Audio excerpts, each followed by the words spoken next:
Hello friends, doctor Manish here, consultant maxillofacial and facial plastic surgeon. उम्मीद करता हूँ आप सभी बहुत अच्छे होंगे। आज का टॉपिक बहुत ही इम्पॉर्टेंट होने वाला है, क्योंकि अक्सर आप लोग मुझे देखते होंगे हॉस्पिटल्स में सर्जरी करते हुए, फेशियल ट्रॉमा का, फेशियल फ्रैक्चर्स का। तो इन बीमारियों में तो बहुत ओब्वियस है, क्योंकि ये इंजरी इतनी ग्रेवियस होती है, इतनी बड़ी होती है कि तुरंत ही सारे लोग पैनिक में आ जाते हैं और पेशेंट को एम्बुलेंस में लेके हॉस्पिटल में, किसी भी नियर बाई हॉस्पिटल में, विदाउट नोइंग कि क्या है फ्रैक्चर क्या नहीं है, वो तो that is a different part, hospital में पहुँच ही जाते हैं। तो आज का टॉपिक कुछ ऐसे टॉपिक के बारे में, ऐसे सब्जेक्ट के बारे में है जो हमेशा ही छूट जाता है और अचानक से कुछ पता चलता है कि कुछ बहुत ही बड़ा, कुछ बहुत बड़ी बीमारी, या जो एक्सपेक्ट नहीं करते कुछ ऐसा हो गया। बट बात आगे बढ़ाने से पहले मैं चाहता हूँ कि सबसे पहले आप लोग चैनल को सब्सक्राइब कर लें, वीडियो को लाइक कर लें, शेयर कर लें, और जो बेल आइकन है उसे दबा दें, ताकि ये जो सारा इन्फॉर्मेशन है जो मैं हमेशा कोशिश करके बताता हूँ, ये आप तक पहुँचता रहे, और आप लोग अगर चाहें तो उसे शेयर करें ताकि और लोगों तक भी ये इन्फॉर्मेशन जाए। तो जो जो बड़ी चोटें हैं, बड़े ट्रॉमा हैं, जिसमें बहुत ओब्वियस ब्लीडिंग होता है, मतलब काफ़ी क्लियर कट ब्लीडिंग होता है, दिख रहा है, पेशेंट ज़मीन पे गिर गया, हेड से ब्लड आ रहा है, फेस से ब्लड आ रहा है, बहुत बड़ी इंजरी है, तो ओब्वियसली सब कोई पैनिक में होता है और आप लोग हॉस्पिटल रश कर जाते हैं और सब कुछ डायग्नोसिस हो जाता है और पता चल जाता है कि ये चीज़ है, सीटी स्कैन होता है, एमआरआई होता है, सारी चीज़ें बहुत क्लियर हो जाती है, डॉक्टर्स आते हैं, कंसल्टेंट आते हैं और आपको बताया जाता है कि ये चीज़ हो गई, इसका ये रेमेडी है और ये ट्रीटमेंट है। और बट फेस में जो बहुत कई बार अक्सर होता है कि जो दांत होते हैं, डेंटल ट्रॉमा की मैं बात कर रहा हूँ, अक्सर आगे के दांतों में, या कभी कभी बहुत कम केस में नीचे के दांतों में भी अक्सर बच्चों को चोट लग जाती है जब वो छोटे होते हैं, या कई बार बड़े उम्र में भी लग सकती है, ऐसा नहीं है। तो सामान्यतः ऊपर के जो दांत होते हैं उनमें अक्सर चोट लग जाती है और कभी कभार ये टूट जाते हैं, थोड़ा बहुत टूट गए या बीच से टूट गए, या कुछ ऊपर का हल्का सा हिस्सा टूट गया और हम लोग भूल जाते हैं। बचपन में खेलते हुए कभी चोट लग गई या किसी बड़ी उम्र में भी लग गई, कुछ ऐसा दिक्कत ही नहीं होता है, कोई दर्द या ज़्यादा हुआ तो कभी दिखा लिया, तो एक शुरुआत में जब जिस दिन एक्सीडेंट हुआ या चोट लगा तो दर्द की 1-2 गोली खाई और बिल्कुल सब कुछ परफेक्टली ऑल राइट, कोई दिक्कत ही नहीं होती, कई सालों तक दिक्कत नहीं होती। और अचानक कभी किसी डॉक्टर के पास गए, और ये भी अक्सर बीच में होता रहता है कि हम ये देखते रहते कि अच्छा, जो जिस दांत पे चोट लगी थी उसका कलर कुछ चेंज हो रहा है, मतलब स्लाइटली पिंकिश हो रहा है या कुछ ब्राउनिश येलोइश टाइप का हो रहा है, जो वाइटिश जैसे नॉर्मली दिखता है, जो एक रिफ्लेक्शन, जो एक लाइफ लाइक, मतलब ऐसा लगता है कि दांत वो जिंदा है, वैसा अपीयरेंस नहीं होता, वैसा देखने में वो दिखता नहीं है दांत। बट चूँकि कोई दिक्कत ही नहीं होती तो हम लोग बिल्कुल ही निश्चिंत रहते हैं, और मज़े की बात है उसमें दर्द भी नहीं होता, बहुत कम, बहुत कई साल बाद, 8-10 साल बाद कुछ स्वेलिंग आ सकती है, या कभी कोई पस डिस्चार्ज हुआ तो लगता है कि अच्छा डेंटिस्ट के पास जा रहे हैं, बट उस टाइम भी ज़्यादातर केस में मैंने दर्द बहुत कम ही देखा। तो एक्चुअली ये मैं वीडियो क्यों बना रहा हूँ, बिकॉज इधर एक हफ्ते में ऐसे 5-6 केसेस लगातार आए मेरे पास, तो मुझे लगा कि नहीं, ये इतना छोटा टॉपिक नहीं है, इसको कवर करना चाहिए। और जो पेशेंट आए वो बहुत ही वीआईपी टाइप से, इसमें 3-4 तो खुद ही डॉक्टर है, एक बहुत फेमस गायनेकोलॉजिस्ट हैं, एक जो बच्चा आया है उसके फादर मेरे शहर के लीडिंग जो कि फिजिशियन हैं, ठीक है, एक खुद डॉक्टर हैं, और एक बच्चा है जिसकी सर्जरी हमने कर दी अभी। और इन 3 केस में हमें इमीडिएट इम्प्लांट करना है, मतलब चूँकि डेंटल प्रॉब्लम है। तो कैसे पता चले कि ये जो इंजरी है ये थोड़ी सीरियस है, क्योंकि इसमें दर्द नहीं होता, और अक्सर इस बीमारी में जब ये सिस्टिक बन जाती है, काफ़ी केस में अगर चोट लगा है तो जिस हड्डी में हमारा दांत है उसमें सिस्ट बन जाता है। और सिस्ट की प्रॉपर्टी क्या होती है, अभी एक जो केस आया था वो तो मैं बताना भूल गया, एक लेडी है 20 ईयर्स की, उसके दांत में चोट लगा था और उसके पूरे पीछे के जो नीचे का जो तालू है, ऊपर वाला दांत है, उसके पीछे जो तालू होता है उसका हाफ पोर्शन जो तालू का है, उसको हम लोग टेक्निकल भाषा में पैलेटल बोन बोलते हैं,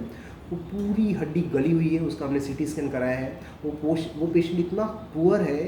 कि वो बेचारा अभी पैसे किसी तरह से जुगाड़ कर रहा है, मतलब कहीं किसी से मांग रहा है, अभी सर्जरी नहीं करा पाता, और हर 2 दिन में मुझे फ़ोन करता है कि सर मैं पैसे कर रहा हूँ, हालांकि मैंने उसे बहुत ही कम चार्ज बताया, बट ऑब्वियसली सर्जरी है तो कुछ तो खर्च होता ही है। तो इस केस पे मुझे लगा कि वीडियो बनानी चाहिए। अक्सर हमारे साथ क्या होता है कि हमें चोट लग जाती है, हमारे दांत में हल्का टूट जाता है और हम लोग मस्त रहते हैं, और कुछ दिन बाद डिस्कलरेशन होता है। तो ये चीज़ बहुत ध्यान देनी है कि अगर चोट लगा है आपके दांत में और आपके दांतों में, सबसे पहले तो रूल ये है कि जैसे ही चोट लगे आप डॉक्टर से मिलें, और अगर डिस्कलरेशन या कोई दर्द या कोई दिक्कत नहीं भी है तो भी 3 to 6 मंथ बाद एक एक्सरे कराएं। ये बहुत ध्यान देने वाली बात है, क्योंकि कोई नहीं कराता, क्योंकि दिक्कत ही नहीं होती उस दांत में। लेकिन अगर फिर भी मिस कर गए और आपको लगा कि दांत में डिस्कलरेशन है, दांत का रंग जो है वो पिंकिश या ब्राउनिश या कुछ येलोइश पीले रंग का हो रहा है, तो बहुत सारे पेशेंट तो इसलिए आते हैं कि सर हमारा दांत जो है ना वो थोड़ा पीला हो गया ना, इसके ऊपर एक कैप लगा दीजिए ताकि बात पीछे वाले दांतों के साथ मैच, ये बाकी दांतों के साथ इसका कलर मैच कर जाए। और अभी जो लेटेस्ट 2 दिन पहले गायनेकोलॉजिस्ट आई है पटना की, उनका सेम कंप्लेन था, उनको ये भी नहीं पता था कि ये दिक्कत है, हालांकि पीछे से तालू से उनका पस डिस्चार्ज हो रहा था, बट चूंकि पेन नहीं था तो उनको ध्यान नहीं, हल्का सा सूजन था, तो और चूंकि पेन ज़्यादा था नहीं, कुछ था नहीं, तो बहुत रिलैक्स थी, और वो अपने बच्चे को दिखाने के लिए बेसिकली आई हुई थी, तो उनको थोड़ा प्रॉब्लम था, बट वो एस्थेटिक रीजन से उन्होंने दिखाया मेरे को, तो मैं उनका नाम नहीं ले सकता बिकॉज उन्होंने रिक्वेस्ट किया है। तो इसमें क्या होता है कि जैसे ही डिस्कलरेशन आपको हुआ, थोड़ा सा दांत का रंग अलग दिखा आपको, तुरंत भले किसी बड़े सर्जन के पास मत जाइए, मैक्सिलोफेशियल के पास मत जाइए, लेकिन ये इतना छोटा प्रॉब्लम है, कोई डेंटिस्ट भी इसको सॉल्व कर सकता है शुरुआत में, अगर आप चले गए तो या चली गई तो सबसे पहले डेंटिस्ट के पास जाइए और एक्सरे तो करवाइए ही करवाइए, ये बिल्कुल रूल है। काफ़ी सारे केसेस में बहुत ज़्यादा सीरियस इशू नहीं होता है, थोड़ा एब्सेस बन जाता है, एब्सेस मतलब पस बन जाता है उसके ऊपर, तो अगर वो बड़ा नहीं है तो आराम से रूट कैनाल एक ट्रीटमेंट होता है, रूट कैनाल ट्रीटमेंट करके उसको रेक्टिफाई किया जा सकता है, उसको ठीक किया जा सकता है। अगर उस केस में थोड़ा घाव, यानी कि दांत का जो जड़ है उसके ऊपर एक घाव बन जाता है, तो घाव थोड़ा अगर बड़ा है तो एक छोटी सी सर्जरी होती है, आप लोग यूट्यूब पे भी सर्च कर सकते हैं इसको बोलते हैं एपिसेक्टमी। मेरे वर्ड्स को ध्यान से याद कर लीजिएगा, यूट्यूब पे टाइप करने के लिए एपिसेक्टमी, मैं उसकी वीडियो भी बना दूंगा कमिंग आने वाले टाइम में। तो एपिसेक्टमी करा के, आरसीटी करा के और एपिसेक्टमी साथ हो जाए तो भी वो दांत बच सकता है। लेकिन कुछ केसेस में ये जो चोट है इसमें सिस्ट डेवलप हो जाता है, और सिस्ट डेवलप होने के बाद थोड़ी दिक्कत ज़्यादा बढ़ जाती है। क्यों? क्योंकि आसपास के जो सराउंडिंग बोन है, जो दांत के आसपास का बोन है, उसको बिल्कुल डिस्ट्रॉय कर देता है, और कई केसेस मैंने देखा है कि बहुत ही बड़े रूप में ये हो जाता है, मतलब आगे के फ्रंट के 5-6 दांतों को इन्वॉल्व कर लेता है, और पूरी हड्डी बिल्कुल सड़ जाती है, और तालू की हड्डी भी सड़ जाती है। उस केस में हम लोग को पूरा इन्यूक्लेशन, मतलब इन्यूक्लेशन एक टेक्निकल टर्म है, मतलब पूरी हड्डी बिल्कुल क्लीन करनी पड़ती है, साफ़ करनी पड़ती है, और हड्डी चूँकि रहती भी नहीं तो हम लोग को आर्टिफिशियल हड्डी डालनी पड़ती है, और उस केस में दांत लगाना भी कई बार बहुत मुश्किल हो जाता है, यानी कि इम्प्लांट करना भी मुश्किल हो जाता है। मैंने इम्प्लांट पे बहुत सारी वीडियो बनाई है, आप लोग देख सकते हैं, या अगर आपको और अंडरस्टैंडिंग चाहिए होगा तो अगर आप मुझे मैसेज करिएगा तो मैं इम्प्लांट पे एक अलग से और भी डेडिकेटेड वीडियो बना दूंगा। तो उस केस में इम्प्लांट सर्जरी भी बहुत ही मुश्किल हो जाती है। तो ये बिल्कुल ध्यान देना है इस बात पे कि अगर आपके ऊपर या नीचे कि किसी दांत में कभी भी चोट लगा है, बचपन में या बड़े होने पे, और उसके कलर में कोई भी चेंजेस आ रहा है, तो टेक इट सीरियसली। आप ज़रूर इसका एक एक्सरे कराएं। हर डेंटिस्ट के पास आजकल आरबीजी होता है, मतलब एक्सरे लेने का एक एडवांस टेक्निक है ये, या किसी केस में सीबीसीटी भी करानी पड़ सकती है, तो सीबीसीटी कराएं आप, और उसको या तो रूट कैनाल करके, या जो भी रेमेडी, जो भी आपके डेंटिस्ट डायरेक्शन देते हैं उसको काइंडली फॉलो करिए। और अगर आप उनसे सेटिस्फाई नहीं है, आपको और कंसल्टेशन चाहिए, तो 2-3 और डेंटिस्ट से मिल लीजिए, या किसी सर्जन से भी मिल लीजिए, मतलब मैक्सिलोफेशियल की बात कर रहा हूँ मैं, या किसी और स्पेशलिस्ट डॉक्टर से मिल लीजिए जो डेंटल के बैकग्राउंड के हैं, पोस्ट ग्रेजुएट, उनसे भी आप मिल सकते हैं, गूगल पे सर्च कर सकते हैं। बट ये देखिए, हेल्थ जो है ऐसी चीज़ नहीं है जो मार्केट में मिलने वाला कोई चीज़ है जिसको आप पैसे से बाई कर सकते हैं। एक बार once time gone, then you have no option. Sometime we can't do anything in some cases because it's not related with money. It is all mostly related with the time. If you lost the time, game over. तो इसलिए मैंने ये video बनाया, because अभी इस week में मेरे को बहुत सारे केसेस लगातार बैक बाय बैक मिले,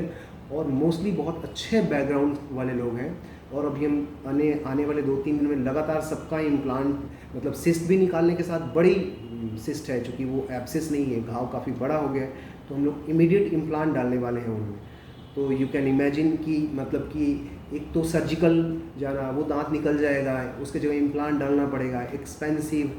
तो मुझे लगता है कि ये सब एकदम गैर ज़रूरी है। अगर आप थोड़ा सा अपने हेल्थ पे ध्यान दें, चीज़ों को नेग्लेक्ट करने की हैबिट अगर छोड़ दें, तो ये हम इन सारी चीज़ों से बच सकते हैं। Thank you. अगर कोई क्वेश्चन हो तो आप ज़रूर मुझे मैसेज करें यूट्यूब पे, तो मुझे बहुत अच्छा लगेगा आपके क्वेश्चन को आंसर करने में। Thank you very much.